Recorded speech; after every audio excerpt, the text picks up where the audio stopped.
Hey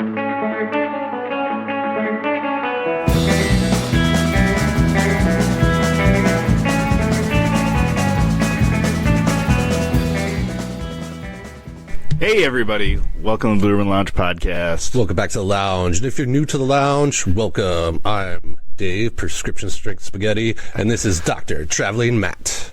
Hey, that's me, and we're going to do this episode just fast and furious, because I am on the line, Dave. Vin Diesel, yeah. I could use a drink, but that's not going to happen. And we have a very special podcast for you guys, all the way from Kansas City, Kansas. Not Missouri. No, don't get him started on that. All right. We got the High Lord Tyler from Black Magick Television. Hello, everyone. And how dare you disrespect me, Dave, by saying I'm from Missouri? Oh, no. I would never. No. You may know Dave from his podcast, Black Magick TV, where he does a lot of great interviews. Tyler? Well, no, I'm Tyler. That's Dave. We know I'm Dave Dave from Blue Ribbon Lounge. Yes. I'm not used to having two people on here. You're the pivot man. I really am. But you do the interviews, which are great, and then you do the Wizard Wednesdays, Mystic Order, Black Magick Live. It's got many names.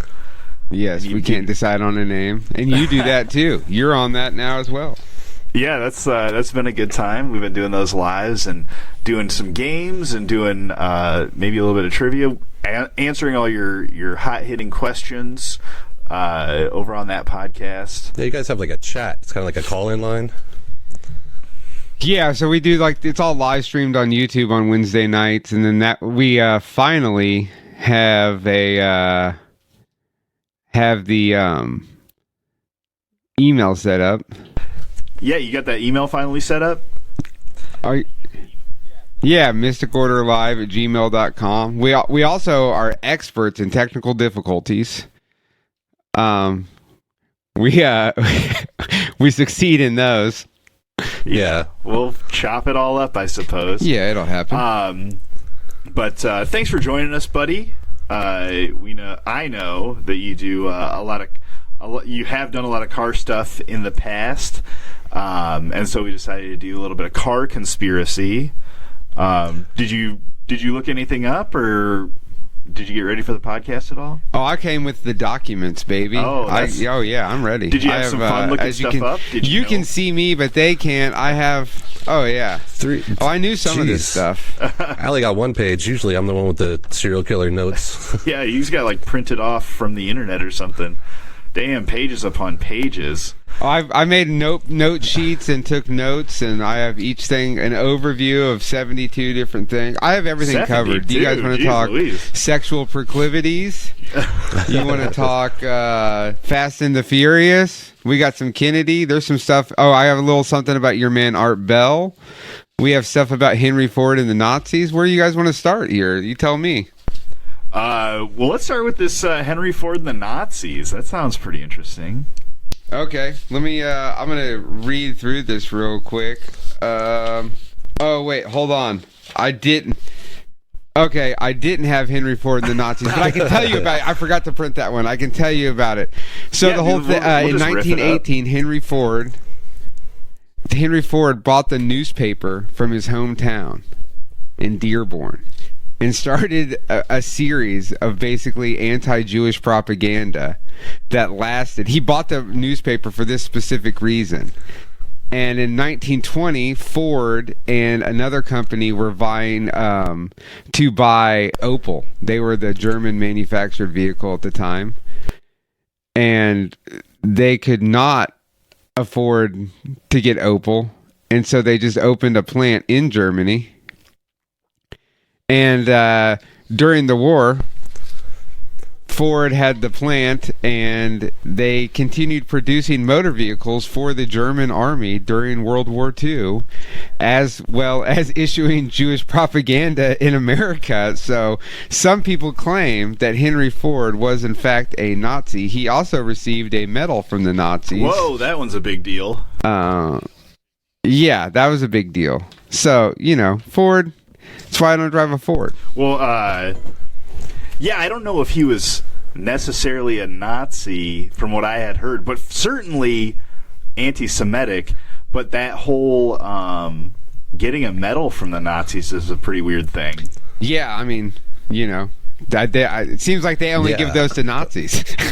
I mean, I guess I. Yeah. Well, it's also known that right before Hitler went off the rails, a lot of American industrial tycoons were actually digging fascism, because in Germany they were getting stuff done, they were making the trains run on time, they were being a really good manufacturing country, and so our big tycoons over here were like, hey, well, we can follow their model because they seem to be making money and pumping out good product. Yeah, and I mean, that's one thing you had to give to Germany was that, didn't they design the highway system? Yeah, the interstate system. Yeah. Because that was Eisenhower. During the war, he saw the Autobahn and their highway system, and brought their interstate system and brought it over here, and I want that. Yeah. And that's also a fact that every so often in the highway, it has to be straight enough that you can land a military plane on. Yeah, I mean, that's pretty smart thinking. Yeah. That's bigger brain than me. I was looking at, well, first I wanted to touch on, I don't know if you guys had heard about this car that runs on water. Yes. So the guy who invented that, he was taking it around to show people, to get them to invest, and he was really kind of weird about it, to where, and I didn't write any of this down, it was kind of the last thing I looked at, but I just want to kind of touch on it. He was taking it around to show investors and stuff, and he would be really fucking stingy about who he sent it or showed it to. Sometimes he'd be like, nah, you're not cool, I'm not going to show it to you. Yes, you're cool, I'll show it to you. Well, you don't want your invention stolen. Yeah. And then he was eventually sued by auto companies, and these three, and everything that you hear about it, it's a car that runs on water. But then he was sued by these auto companies, claiming that this wasn't any new technology, that he was just kind of shamming people. And these three engineers tore apart his engine, and they were like, yeah, there's nothing new here, which I don't quite understand.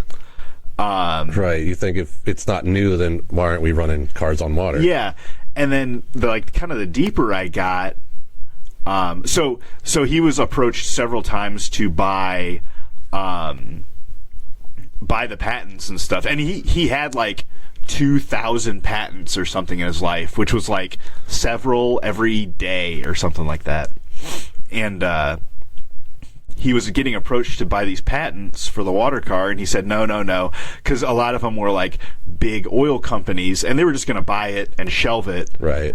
Because they could make more money off oil. And when after this being sued thing, and he had to give a bunch of money back, so he was hella broke, and then he ended up going to meet these two guys from Belgium, I believe. And he was there talking about it, and the first thing they did was hey, cheers to meeting, and hopefully a long relationship. Yeah. And he wasn't even drinking anything hard, he was drinking cranberry juice, and he took one drink, and he was grabbing his neck, and he ran out and started violently puking. Ooh. and died. Yikes. And the autopsy said that it was like a heart thing. Okay. Yeah, all of a sudden had a heart attack or an aneurysm or something. But I mean, obviously that's weird. And then shortly after that, they couldn't afford the building they were doing all the work in, so all the work had been moved to his garage, and people broke into his garage and stole all of his shit. Yeah. And so that's pretty questionable, right? That is kind of questionable. But what I had heard after that is that it was just it wasn't anything different than a gas-powered car, but they had an attachment that put like some electronic rods into the motor, and then you put water into that, and it didn't not run on gas. It did run on gas, but it was just like 50% more efficient, which is a big deal. I think I've seen that. Like on the internet, you can look up how to hook up your car so it can quote unquote run on water. Now that you say that, yeah. And so I feel like that was a big, and that kind of turned me off to the whole thing. So it almost sounds like the car didn't run on water. It was just the water made it like twice as efficient, which is a big deal for sure. And I think you can buy kits to do that, like you were saying. Yeah. But I had thought that there was a car that just ran on plain old water for a long time, and now I believe that that's not the case. Yeah, I think that the whole jive with the system is that the water inside the engine causes corrosion. So though it does run more efficiently, I think it destroys stuff twice as fast, possibly. That would make sense. Yeah, but either way, if I was on an airplane and a guy sat down next to me, I'm like, "Hey, what do you do?" He's like, "Oh, I made an engine that runs on water." I'd be like, "Oh, crap! Can I change planes?" Yeah, right. But yeah, I what you're saying there, Tyler, like, yeah, having that water into the system, it could make your car run twice as efficient, but for only half as long. So, like, kind of really, what are you getting out of that? Right.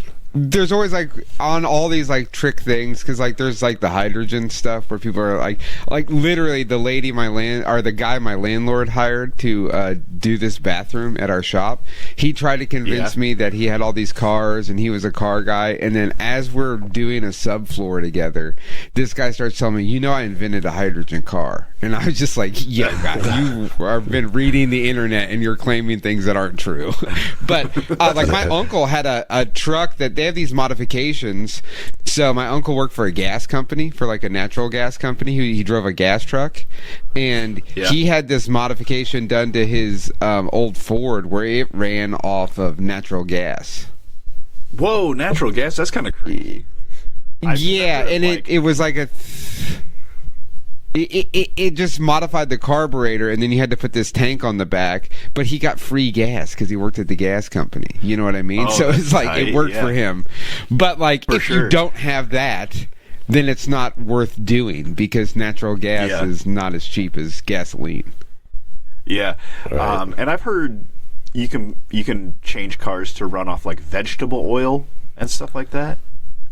Mm-hmm. I've seen stuff like that. And I mean, that if you're willing to, I think the people that I had seen that were really doing it all the way, they were like making their own vegetable oil. Yeah, or I've seen it where they go to restaurants and get their used oil, and then run their car off of that. Yeah, because that'd be tight. Speaking of your shop, why don't you tell us a little bit about some of the other things you do? I know you got Zoink going. Oh yeah, we got a print shop, design studio, zoinkpad.com.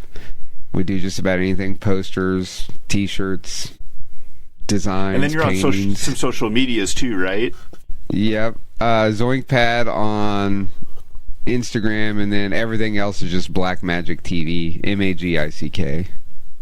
Yeah, and make sure you follow those social medias, post some questions on there, and check that out on Wednesdays. Dave, did you look anything up today? Yeah, I looked some stuff up. You don't say. Yeah. Do you know what the best-selling car in the United States is? I feel like it's got to be Civic. like I was going to say like a little Ford car. It's actually the Little Tyke Crazy Coupe. Oh, gosh. That red and yellow car that kids push around. They sell 500,000 a year. Wow, that's a lot. Yeah, and then right behind them, in 2024 at least, was a Toyota RAV4. Oh, okay. Yeah, and they sold 475,000. Wow. That's a lot. So I'm like, how are there that many people in need of a car? But a lot of people don't need cars when they buy them. Right. Well, the Kia is definitely the most stolen car in America. Yeah, Kia boys. Shout out to the Kia boys. Yeah, well, I don't drive a Kia. It's because some news station was like, you know how easy it is to break into a Kia, and they showed the whole process of how to do it. Yeah. And now the problem is that Kia made that a warranty, I believe, and they have a repair for it, but you can't tell externally if the car has been repaired. So now everyone that has had the repair done, you can no longer steal the car like that, but then they still just get their windows busted out, and then they bust the steering column, and they get in there and they go, oh shit, this one's got the thing done to it. Gosh. And that's why I leave my doors unlocked. I don't keep anything of value in my truck, and I leave the doors unlocked in case anybody wants to get in there. Feel free. Yeah. Well, that's how you get your CD stolen. That's why right? I used to be quite the CD thief back in the day. Yeah. I don't keep CDs in my truck anymore. Cigarettes. Yeah, no, I don't keep anything of value in there. Well, but that was the thing. Like, for a long time, people were keeping their packs of cigarettes under their car seat. Yeah, like, and so that's where you'd kind of look. Keep your carton under there. Yeah. Yeah. I wouldn't know, but maybe as a kid, I that's just got what some I've free heard. cigarettes. What else did you get going? Did you have any other car stuff, Tyler? Oh, me? Yeah.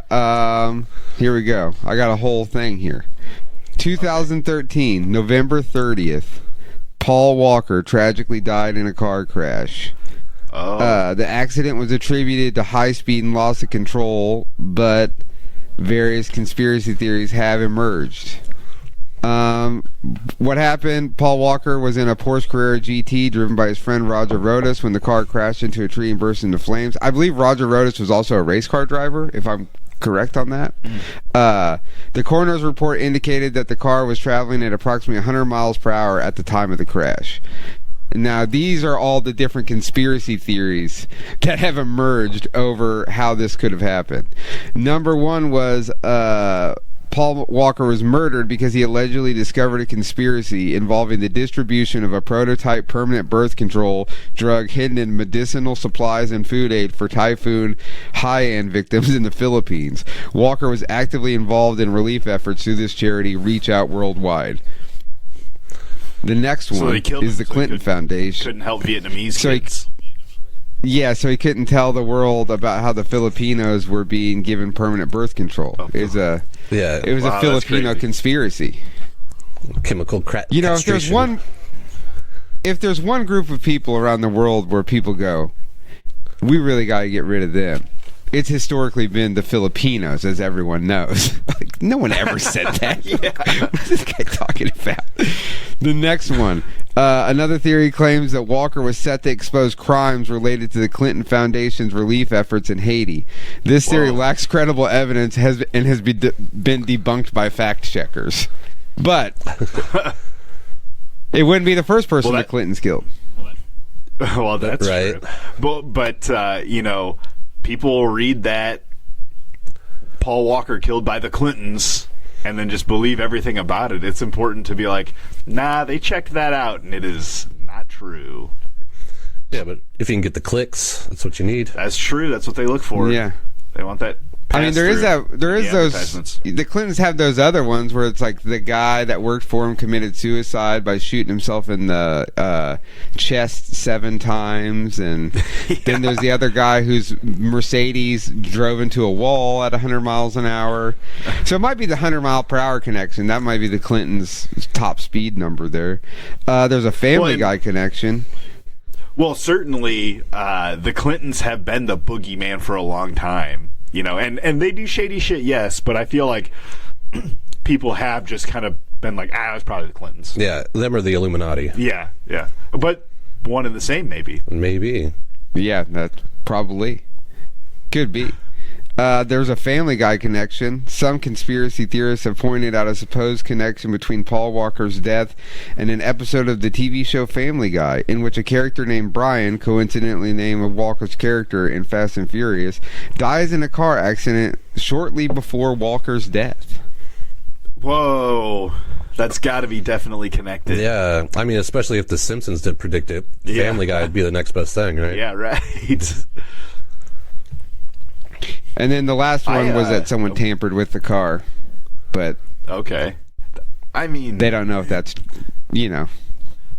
Yeah. Well, and I don't know the exact definition of tampered with, but certainly somebody could have souped it up or something, because he seemed to be into fast cars. But somebody could have souped it up and kind of fucked something else up at the same time. You ever have that happen working on cars, Tyler? Oh, yeah, a lot of times. I remember my buddy worked at a mechanic shop. He still does. He's a mechanic. I'm a body man. And he, early on in our careers, he worked at this shop, and there was a custom shop right next door to his place. And these guys were always had crazy stuff, and they'd go burn out down the road. And someone brought them one of those V8 motorcycles. It's called the Boss Hog. Oh, yeah. And it's basically a small block Chevy on a trike frame, and a dude ripped into it. The throttle got stuck, and he ran that thing right into like a wall or something and killed himself right there. That's crazy. It happens. I mean, that's just part of the game, especially when you're doing custom cars. Like, I worked at a shop, and one of the guys took off in this street rod that we had done a bunch of work to, and he was driving it down this country road. It was like out of the city, and he was going about 70 miles an hour, and the front kingpin broke off one of the wheels, and he's in like a 29 Ford, and it just drove off the road through a fence. He could have died. Somehow he was fine. There was no seatbelts in the car. Whoa. You know what I mean? It had a chopped top. Like, crazy. It was a weird car. But that stuff happens all the time. Mechanical failure, it can just, that's probably what happened in that car. Something broke on the car. It was a 100-year-old car. No, I'm talking about in the Paul Walker thing too. Like, for sure, with the one that we had, like, I got T-boned by that lady in my van, and that happened because the motor mount broke. And when the motor mount broke, it pinched the brake line because the motor fell down on it, and it threw the clutch rod off. So I had like no way to stop, no way to do anything. Like, it was just catastrophic failure. Yeah, and I'm assuming, I don't know what kind of car he was in. I'm not sure if you have that information. It's a Porsche. Porsche Carrera GT, I believe. And I'm assuming it was, if not a brand new car, a pretty new car. But, like, even pretty new cars, you get lemons. Yeah. Or, just because it can drive 150 miles an hour. How fast was he going? They were going 100 miles. No, it was a Porsche Carrera GT, but it was not stock by any means. Like, those guys didn't have, they were car guys. All those, like, he was a real car dude. Like, he didn't have no stock Porsche. Like, that was some crazy race car. Again, I believe the guy driving the car was a professional race car driver, if I'm correct on that. That's crazy. Yeah. Are you guys familiar with Cimarophilia? Cimarophilia. Never heard of her. That's where people love their cars, right? No, it's why people are aroused by watching disasters unfold, more specifically car crashes. Oh, jeez. Oh, that's what it's called. I thought it was just a Thursday night. That's a rough kink. Yeah, and it's like this thing where it's alleged that people are so sexually aroused by it, they will risk their own lives by setting up heinous accidents. Whoa, setting them up? That's like there's this pyromaniac. There's a movie called Crash that was based off of a book, and the movie is about this film producer that they basically set up real car crashes so all these people can get their rocks off. Jeez. So it was a film to make it look like a bunch of crashes actually happened. Obviously they were stunt. No, they're filming, they're setting up real crashes and filming and they would film them. Oh, damn. It's kind of like a snuff film for cars. Oh, yeah. That's crazy. Yeah.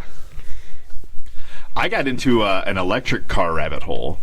Yeah. Because I had heard of the EV1 in the 90s. Yeah. But actually, electric cars were super popular in like the 20s. Really? Yeah, it was like, if not side by side, it may have even been a little bit before gas-powered cars. They were developed in Europe in the 19th century by a couple of inventors, Thomas Parker in England, Andreas Falcon, and Ferdinand Porsche in Germany. They all had developed different types of electric vehicles. So would that be more like an electric buggy at the time? Yeah, at the time it was more like they took the horses off of a buggy and then put some batteries on it, essentially. Yeah. And so the Porsche P1 was an electric buggy that had the range of 50 miles and a top speed of 22 miles an hour. And it's like, that doesn't sound bad even for today's standards. You know, for having, like, I don't know, wooden or metal wheels with no tires on them and stuff. Like, that actually doesn't sound too bad. It's like a really cool go-kart. Yeah, essentially. And then the Anderson Electric Car Company from Detroit in 1919 built and promoted an electric vehicle, and they had it go on a trial run from Seattle, Washington to Mount Rainier as like a practical demonstration of the car's durability, and it made it the whole way. You know, it was going like up mountains and shit, and like the most back roads at that in like the 1920s. That's like all dirt. Yeah, because paved roads is more recent than you think, especially like in the country, and even gravel roads would be more recent than that, I would think. Yeah, well, my mom grew up in North Carolina, and she, as a kid, remembers when they were paving Interstate 40. Yeah, because before she was like, it was like a gravel road, and then they turned it into the interstate. Yeah.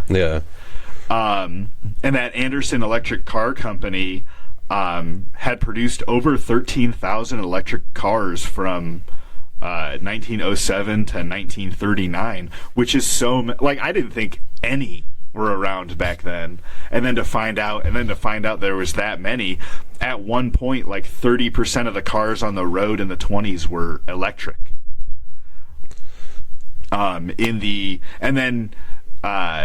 They kind of went away, and in the mid-1990s, GM released a commercial electric car called the EV1, and then this was a commercial success at the time because a lot of people were really getting into the environment. Yeah. And I'm like, the 90s was when they started discovering holes in ozone layers and stuff, right? Yeah. And that's when the 3 R's came out. Reduce, reuse, recycle? Yeah. Oh, okay. There's a big campaign for that in the 90s. For sure. Yeah. And so they boasted that this electric car had a 70 to 100 mile range on one full charge, stating, and they had these cars for lease only. You couldn't buy them outright. Okay. And we'll come back around to that.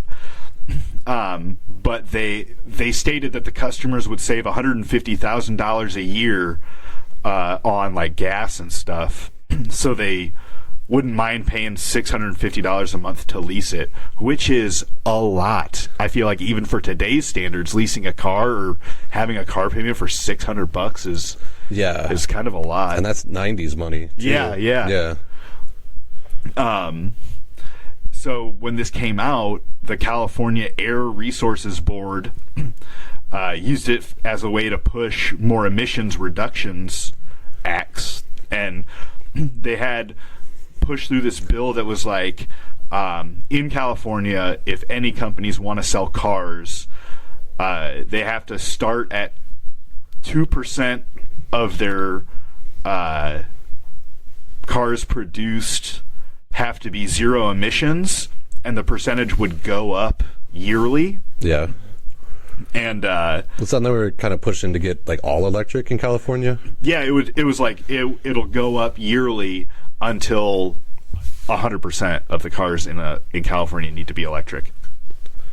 But then like Big Oil was putting a bunch of money behind protesters and like taking out newspaper articles and stuff, and like, oh, you know, they're only better for the environment on the back end, but on the front end, you need coal plants to charge these electric cars. Oh, yeah. And, you know, the batteries and stuff like that. So kind of the same arguments that they're using today. Yeah, pretty much.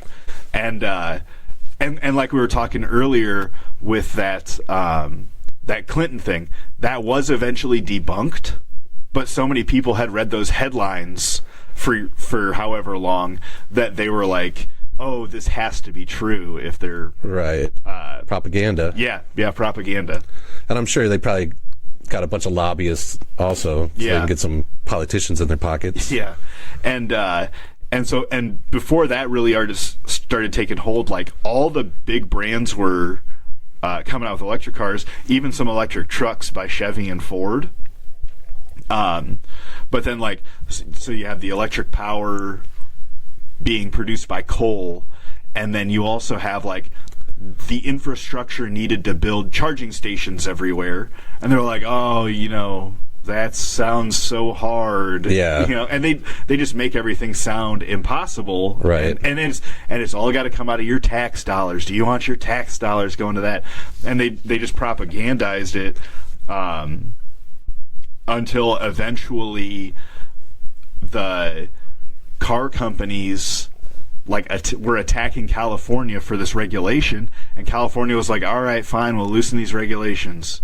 And then they sued them for being like, oh, we had to do these electric cars because of you, and now we're out all this money. Oh, yeah. And that's when George Bush was getting in office, and he just like immediately backed the car companies. Right. He was all about the car companies. Yeah. And certainly there's no big oil behind George Bush, right? Right. I mean, we didn't go halfway across the world or anything for oil. Yeah. And so eventually California reduced the regulations to, okay, you only have to meet the needs of the public. However many people in the public want electric cars, that's how many you have to produce. And then, so, who was it? GM, who made this EV1, started like doing more and more propaganda. And they originally, when all this regulation stuff changed, they had like 4,000 people on the list. And then they were just like dragging their feet on making them. And they were like calling it and be like, hey, are you sure you want this? Are you sure? Right. I mean, it's going to be 10 years before you get one. And eventually that list dwindled from 4,000 to 50 people. Jeez. And then they just kind of got rid of everything. And that whole EV branch of General Motors, they just fired everybody and closed it all down. Really? Yeah. And then it came out later, there's like investigations and stuff that they were like padding numbers and all this stuff so that they wouldn't have to do it. And a lot of people believe that it was because when you have like less oil and less gas and no combustion and less moving parts, that you would have less routine maintenance. Yeah. And like, not buying a car is expensive, but certainly, that everybody having to get oil changes and your however many point inspections and things that break. Brake pads and there is a huge economic system that revolves around the maintenance of vehicles as well. Yeah. Is that also kind of when the California emissions came out? Yeah, it was right around that time. Because California made it that the car had to pass what can only have, I don't even know what that means. It can only put out so much like pollution. Yeah. And maybe Tyler, something about that. California's had that since like at least the 70s, maybe longer. They've had emissions because that was the whole thing. Like when you got a California car, it was rust free, but it had all the smog bullshit on it from back. So it'd have a smog pump and all this weird emission stuff, and you rip that stuff off. There's all kinds of weird stuff that goes. Yeah, there's weird things that go both ways when it comes to the oil industry. Because on the opposite side, it's always been this thing about how it's fossil fuel is like the big thing that gets pushed and like it's not good. And there's like all these studies that, number one, oil isn't made from dinosaur bones. Like that's like a myth. But they've found that like if they don't suck an oil reserve dry, like if they don't just try to pump it all out immediately, if they slowly remove it, it's like a replenishing resource, right? So there's this whole thing. Why we get oil overseas doesn't make any sense because we pump oil and then we sell it to other people, and when we could just have it and have it our own. But oil's weird. if you want to dive deep on oil, you got to look into Gaddafi and see what he did, because he started like, they were flourishing as a country, and everybody had free gas, and everybody got a cut of the oil proceeds, and then that's when America decided we're gonna overthrow this guy because they're coming too hot on our tail here. But the smog stuff is weird. I don't think the early smog stuff did anything, and now the emissions laws are sort of all over. But it's weird because they could just make the cars more fuel efficient. If they focused on that, then we would use less oil. It would burn less into the hemisphere because you would be using less to get to where you're going. You know what I mean? But it's a whole thing. You got rich people, Taylor Swift tells us, oh, we need to worry about the environment as she's jet setting around the world.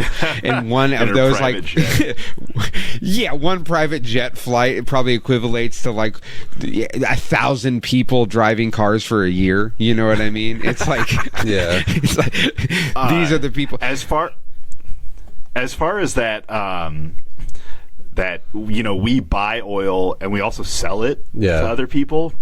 I bet there's some sort of grease palm in, like, we get oil for, like, just to use easy numbers, we get oil for like $80 a barrel from overseas, but we're selling it to people for like $100, and so it's like, you just gotta get that very extra margin, When you're making billions of dollars, that extra 2% means a lot of money, actually. Yeah. Well, that's a whole conspiracy on its own, because there's a whole, like, the Middle East, they're all like an oil conglomerate, and so then they have kind of a monopoly because they can set the oil prices. Mm-hmm. But one of the presidents made a deal with them that oil can only be bought and sold with American dollars, which is what makes the dollar, like, have its value. And so there's a whole conspiracy just on oil. We could do a whole episode. Oh, yeah, for sure. Yeah. Didn't they get rid of that the only way they could sell oil was with the dollar? Or is that still in effect? I think it's still in effect, because that's also why we don't like Russia, because they wanted to use the rubles or rubies or whatever. Well, they're working on that BRICS system. Yeah, and they were also trying to pump oil into the, Eastern Europe. Yeah. And if they make a pipeline and it's more efficient for them to get oil from Russia, then they're not going to buy oil from the guys that use the dollar to back their oil system. Well, and we blew up one of their pipelines, didn't we? Ukraine did. Oh, right. But shout out to that oil spill episode. Yeah. Talking about oil. And then I felt like this EV situation reminded me of some stories in the Mind Control Justin X episode. Those are both pretty good. Yeah. The big thing about electric vehicles that I wouldn't call a conspiracy, but it's like, just like televisions that we have right now, right? Like, if your television breaks, what do? Buy a new television. Yeah. You go buy another one, repairs right? them. No, I mean, people do, but it's not cost efficient. Well, if there's certain parts that if they go bad on those on those Teslas specifically, then it's as much as the new car to fix it. So there's all these people that have had these problems where the car doesn't have a warranty on this stuff. Like the batteries alone, the cost of the batteries is crazy. Then you get into the mining processes of getting the cobalt to make the lithium.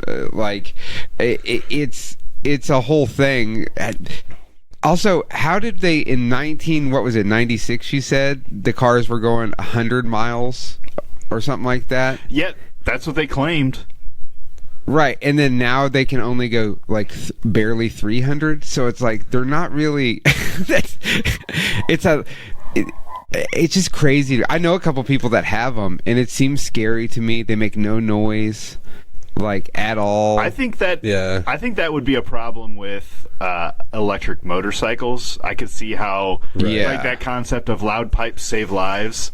Because I was riding an electric bike for a long time, and I had a couple of incidences.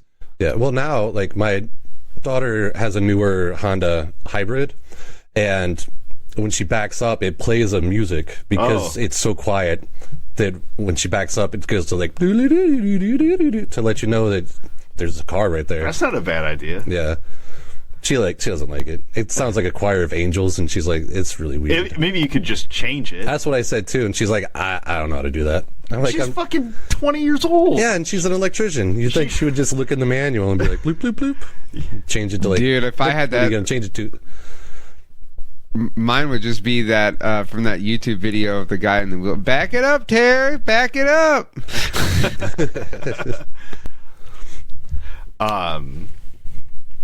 Yeah, what else did you have, Davey? I had one about the Pacific Electric Railroad, which was the tram system in Los Angeles. Okay. And I didn't write down a date, but it was back when California was just starting to do urban sprawl from like Los Angeles to the outer like suburbs, and this tram system built tracks and then also started developing land. So then people would, you live in the suburbs, you come to the city to work. But then General Motors, Firestone, and Standard California, which Standard California is Exxon now. Oh, okay. They all created a conglomerate called the National City Lines, and they bought the trams and then started replacing them with buses. So that way, they can sell the buses and then get people to drive more. Okay. And so then they started dismantling the tram system so that people would drive. And California became a driving city or state, obviously, because of all the urban sprawl and how everything is spread out. Because if you look at like the density of New York compared to Los Angeles is like way spread out more than, because New York they built up, Los Angeles they built out. And the conspiracy was that they actually like destroyed the tram system, but it seems like the tram system was on its way out anyway, because that's when it was right after World War II, and people were coming home with money and they wanted that American dream, the car in the garage, 2.5 kids, a dog, picket fence and all that. But they were actually brought in front of Congress because the conspiracy is that they were trying to create a monopoly where they were this national city line, and then the national city line would get like tax cuts and funding, like grants from the government to then maintain and buy buses, and they would buy these buses from themselves. Yeah. And create like this loop of just like generating your own money. Yeah, it sounds like laundering. A little bit. Like you get the money from the government, but then you use that money to buy your own buses. Yeah. Yeah. What do you think, Tyler? Yeah, I read all about this, and the deeper on the conspiracy part was that they bought the trams, not just in California, it was like across the country, and then the idea was that they wanted to replace, GM's role was they were supposed to replace the trams with city buses, which were more difficult and expensive for riders, which then led to those people having to buy cars. It was like the conspiracy is like so deep seated that they're like, oh, but I think Dave's right that they just noticed that in the cities, like same thing here, because we used to have a trolley in Kansas City back in the day. They got rid of it, and now they're trying to build another one. It's a fucking nightmare because every road is getting tore up all over town. It's crazy. And a trolley like rides on rails? Yeah. Okay. Is that like more efficient or? It's well, first off, yeah, they did it in St. Louis, Baltimore, and Oakland also, where they bought up these trams. It's more like energy efficient or like better for the environment. Okay. But the buses are more efficient because they can just drive on roads that are already there. Yeah. Where a tram, you have to build a whole rail system. Yeah. And if you want your tram to go to a new residential area, you got new tracks system and stuff. And as he said, that's probably a headache. Oh yeah. Well, and that comes up with me and Tyler talking all the time. He lives in this huge metro area. They got I think you told me that the Chiefs are in Missouri, but they butt up to each other, and they're this big metropolitan area. I would imagine you get all sorts of headaches like that. But I would guess that maybe your bus system is a little bit better than ours in the Quad Cities, where, I wouldn't say that the Quad Cities is too big for its britches, but certainly we wear pants that don't fit quite right. And there's just, with it being a bunch of small stuff packed into one area, it gets to be annoying a lot of times, as opposed to one big area. I think the trolley is, I'm not sure, I never rode the thing because it's always got just like piss covered bums on it, you know what I mean? Because I think it's free to ride, so there's always just like the worst people on those things. But I think it's free and it's idiot proof. Like you're just hitting a button and the thing is going to the next stop at the same speed, you know what I mean? You don't have to drive. Like nobody's worried about the bus driver like being drunk and like running over a bum on his bike or like hitting a child. Like it's weird because even where I live at in downtown KCK, my daughter has to walk home from school, but a lot of the kids, they'll ride the city bus, but I will not. Like I don't even want her to get on the city bus because it's like, as a teenager, that would be, I rode it for, after I got out of, on parole, I had to ride the bus every day to this drug rehab, and I saw the craziest stuff happen on the bus because I rode it all the way across town, and it was just, it made me never want to get on a city bus again. Yeah, I mean, thinking about that, a bus that gets you to a place quicker is worse than like being outside with everyone, but I can understand where you're coming from because you're like in a cage going 30 miles an hour, kind of locked in with the people on there. So, just a different type of bad situation. Yeah. Well, I think in the Quad Cities, at least, our bus system is not horrible.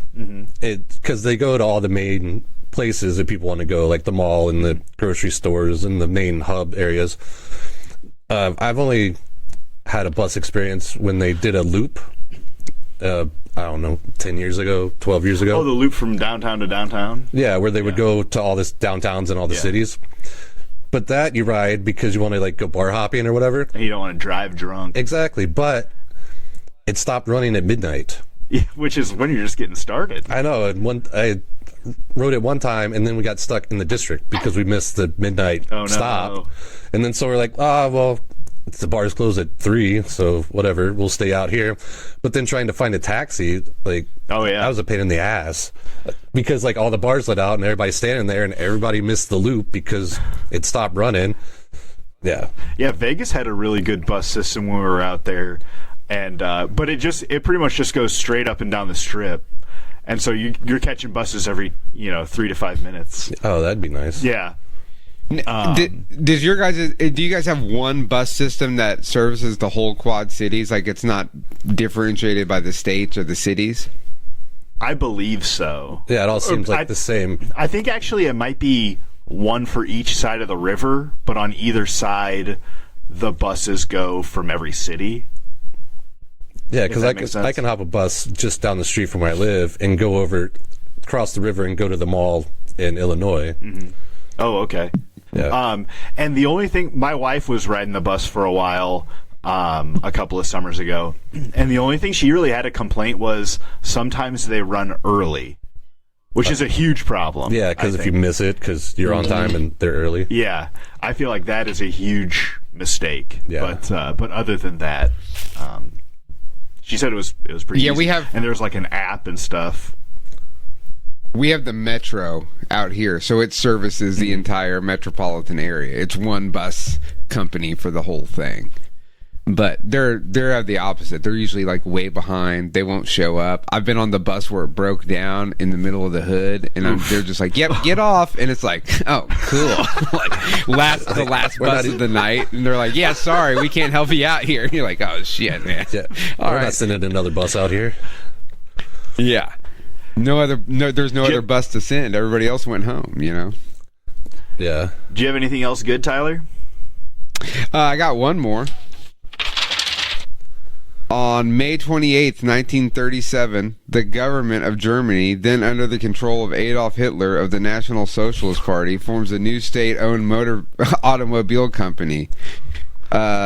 Volkswagen work, or the People's Car Company. Yeah, Originally operated by the German originally operated by the German Labor Front, a Nazi organization, Volkswagen was headquartered in Wolfsburg, Germany. In addition to its ambitious campaign to build a network of autobahns and limited access highways across Germany, Hitler's pet project was the development and mass production of an automobile yet still speedy vehicle that could sell for less than 1,000 Reichmarks, about $140 at the time. To provide the design for this people's... it was very cheap back then. Provide the design for this people's car, Hitler called in the Austrian and German automotive engineer Ferdinand Porsche. In 1938, at a Nazi rally, the Fuhrer declared, "It is for the broad masses that this car has been built. Its purpose is to answer their transportation needs, and it is intended to give them joy." However, soon after the KDF wagon, Strength Through Joy car, was displayed for the first time in Berlin Motor Show in 1939, World War II began, and Volkswagen halted production. After the war ended, with the factory in ruins, the Allies would make Volkswagen the focus of their attempts to resuscitate the German auto industry. And then after that, in America, the sales were dwindling slower than any other car, obviously, because the car was created by Nazis. You know what I mean? And then that's when they launched in 1959 an advertising agency, Doyle, Dane, and Bernbach, launched it as a distinctive advantage to consumers, dubbing the car the Beetle and spinning it. Its diminutive size as an attraction. Did you say what year that was? That was in 1959. And then over the next several years... Yeah. And over the next several years, Volkswagen became the top-selling auto import in the United States. In 1960, the German government sold 60% of Volkswagen stocks to the public, effectively denationalizing it. So until 1960, Volkswagen was owned by the German government. Damn. 12 years later, the Beatles... Go ahead. Keep going, and I'll save my shit at the end. 12 years later, the Beetle surpassed the long-standing worldwide production record of 15 million vehicles set by Ford Motor Company's legendary Model T between 1908 and 1927. And then the Beetle's relatively unchanged since 1935. The design didn't change since 1935. Sales grew sluggish in the early 1970s. That's when Volkswagen introduced sportier models such as the Rabbit and later the Golf. In 1998, the company began selling the highly touted new Beetle while still continuing production of its predecessor. After nearly 70 years and more than 21 million units produced, the last original Beetle rolled off the line in Pueblo, Mexico on July 30th, 2003. So a lot of people don't know that. In Mexico, until 2003, you could buy a original style Beetle. They still manufacture that's crazy. There. Yeah, they're really popular. I think in like Mexico City, you'll see a shit ton of Beetles just driving around. That's cool. You know what I was going to say is talking about how cheap that car was when it first came out. You know, I talked to some old timers at a couple of my jobs, and they would always tell me, like, you know, you'd get a $300 paycheck, which doesn't sound like a lot. Yeah. But then you could go out and buy a whole car for that. And it's like, and it'd be like, it would be a running car. It wouldn't be like the fanciest brand new thing, but the concept of just being able to go out and take a whole paycheck to buy a car is crazy to me.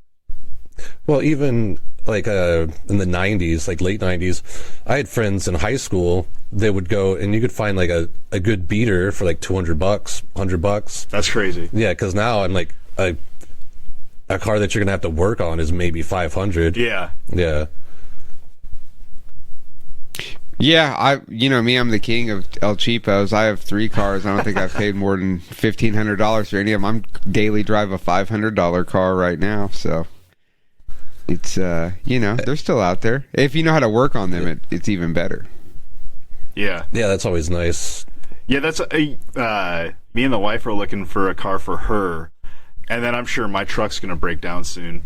But I think what my plan's going to be, and Tyler, maybe you can give me some advice on this. I think just buy like $1,000 car and then put a couple thousand into it, because it doesn't matter what the car looks like we were talking about earlier, it's going to have a mechanical problem. Yeah. You know, if you buy a $15,000 car, you don't know. But if you buy, you know, $1,000 car, and then, you know, you make sure that the brakes are good for $2,000 bucks, and the suspension is good for $2,000, then you know at least like the bones are good. Yeah, I like older cars myself because I like to tinker and mechanic, you know, change the oil, and I can do all the maintenance stuff pretty much. But the newer cars I always feel like it's more like you have to plug it in and see what the code is and do something with the computer on it. That kind of shit I'm more of a shade tree mechanic than have all the cool equipment and shit. Yeah. Yeah, I'm not big on new cars. I think they're kind of a false sense of security, really, because they do weird stuff like when they're all electronic. So when it shuts down, it just shuts down. Like, my van could have a major problem, but if I have an emergency, I might be able to still get where I'm going. I hit a deer. Start it and get it. Matt watched me rig my van up in his front driveway last year after I hit a deer, had it towed to his house, and fixed it on the road with literal scraps of chicken wire, basically, and got back to town. It was crazy. Like, you had that car running from, well, I mean, and if you were to turn it on before you fixed it, do you think it would have run? It would have just burned the fuck out of the motor? Yeah, it would have ran. It would have just overheated, and it did end up finding out that, like, I burnt the transmission up on the way home. You know what I mean? We found that out after I got it back home eventually. But yeah, I mean, it would have ran. But, I mean, it ran, but it had no in coolant. 24 hours, you had it like pretty close to being back to the way it was. It didn't look great because you had literal chicken wire on it. He was like, "Yeah, I need zip ties and chicken wire," and I was like, "I have those." Yes, nice. I just needed a grill so that, you know, I didn't like hit a road chicken on the way home, and then I ended up throwing the radiator fan right through the brand new radiator just outside of Des Moines anyway, so it didn't really matter. Yeah, so the most ironic thing I see every day is there's a guy down the street who's got a giant Israel flag in his yard, super Jewish guy, cool guy, but what's in his driveway? A fucking 60s Volkswagen. Oh my gosh, that's I never crazy. understood these people that are obsessed with Volkswagens, man. It's a crazy thing. It's a literal invention of Adolf Hitler. That's wild. Nuts. The hippies made them popular with the vans and the Beatles. Yeah. Or the buses. Why don't called. But neo-Nazis are sort of so dumb, they would be like, that's not American made. And it's like, well, it seems like that would be like the car you want, though. It seems like you would want like a Volkswagen or an Audi. Right. They got to have their trucks but also to Porsche. be able to fly their full-size flags. You know, Porsche was over there, designed the thing for them. It's all intertwined. Yeah. That's crazy. Well, I got some stuff I got to do, so let's wrap this up. Tyler, do you want to kind of tell the people just maybe a little bit more about what you do and where you do it? Well, yeah, I guess. I don't really know what I do. I just have a YouTube channel. It's Black Magick TV, youtube.com @Black Magick TV. Are there maybe some episodes you would suggest? Well, it just depends on what you like. There's like a whole series where I rebuilt a motorcycle for my buddy, and then I go cover a lot of car show stuff, so there's stuff like that on there. Then there's interviews that I do with different people. I did one with Coleman. Matt's been on. That's a good one. The stuff from Torque Fest was all pretty good. You, John, and Max Grundy. And then there's one with Coleman Williams, which is Hank Williams IV. He's from Four in the Strange Band. That's a pretty good one. And there's just a lot of weirdos. It's like a lot of underground counterculture people. And then on Wednesday nights we do the live stream show, which is sort of an ever-growing, evolving thing. And then pretty soon Matt will actually be contributing episodes that we're going to call Supermarket Creep, where Matt is going to watch episodes of Supermarket Sweep and make fun of them. So I can't wait for that to happen. Okay. Interesting. Yeah, we'll see how that goes. Well, and you know what? Thanks for listening, everybody. Sorry if this episode sounds a little choppy, but We're doing our best over here. yeah, for what it is, thanks for listening, and be good to yourselves out there. Yes, and remember, the dog goes woof, the cow goes moo, but what does the fox say?